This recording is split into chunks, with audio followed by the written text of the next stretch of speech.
Step-by-step tutorial kung paano gumawa ng YouTube channel.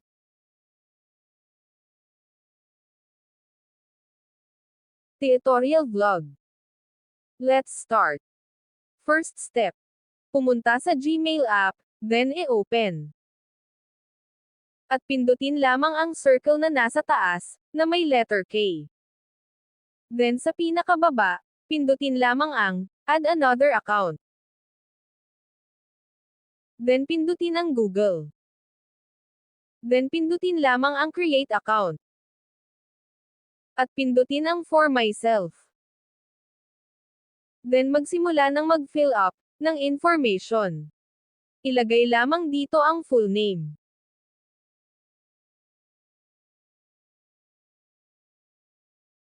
At kapag okay na, pindutin na ang Next. Then dito, i-fill up ang birth date, at ang kasarian.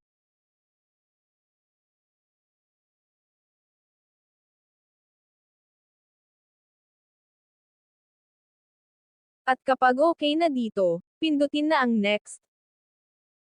Then dito, meron dalawang naka-ready na Gmail address na pwedeng gamitin. Pumili lang sa dalawang ito. Pero kung wala kang gusto sa mga ito, pwede rin na ikaw mismo ang gumawa kung anong gustong Gmail address na gagamitin. Pindutin lamang itong Create your own Gmail address. At pwede ka na gumawa ng Gmail address na gusto mo.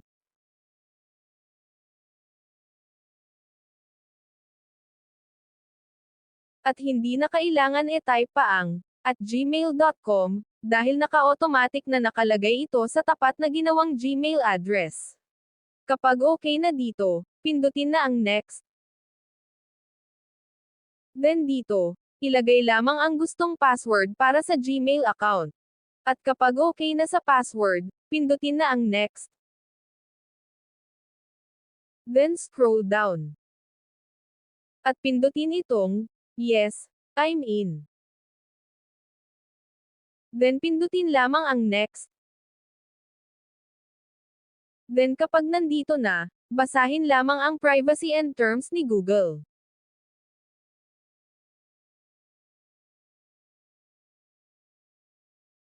At kapag nandito na sa pinakababa, pindutin lamang ang I agree. At ayan, nagawa na ang Gmail account na gagamitin para sa YouTube channel na gagawin. So let's move naman sa second step. Pumunta na sa YouTube app, then i-open.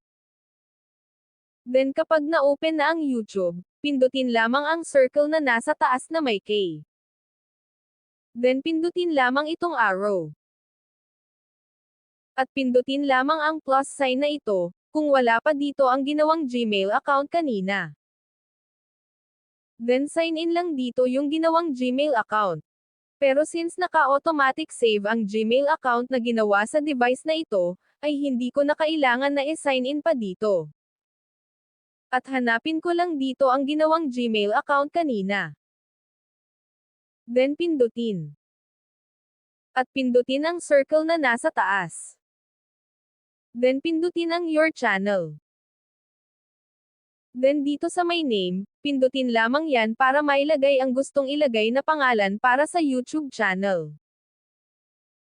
At kapag okay na, pindutin na ang Save. Then dito sa may picture na ito, pindutin lamang ang bilog na nasa tapat niya, para mailagay ang gustong ipag-profile sa YouTube channel. Then kapag okay na dito, pindutin na ang Create Channel. At ayan, channel created na siya. Then let's check, pindutin ang circle na nasa taas. At pindutin itong Your Channel. At ayan, eto na ang YouTube channel na ginawa. Then kapag meron ng naka-ready na content video, na gusto nang i-upload dito sa YouTube channel, pindutin lamang itong Create, or itong plus sign na nasa baba. Then pindutin lamang itong Upload a Video. Kapag gets na ang about dito, back ko na. Then next, pindutin lamang itong may lapis icon. Then dito sa may description, pwede nyo ilagay dito kung tungkol saan ang YouTube channel na ito. For example, Ang mga content dito ay about sa tutorial, or about sa travel the world, or gaming. At hanggang dito na lamang po ang tutorial na ito. Thank you for watching.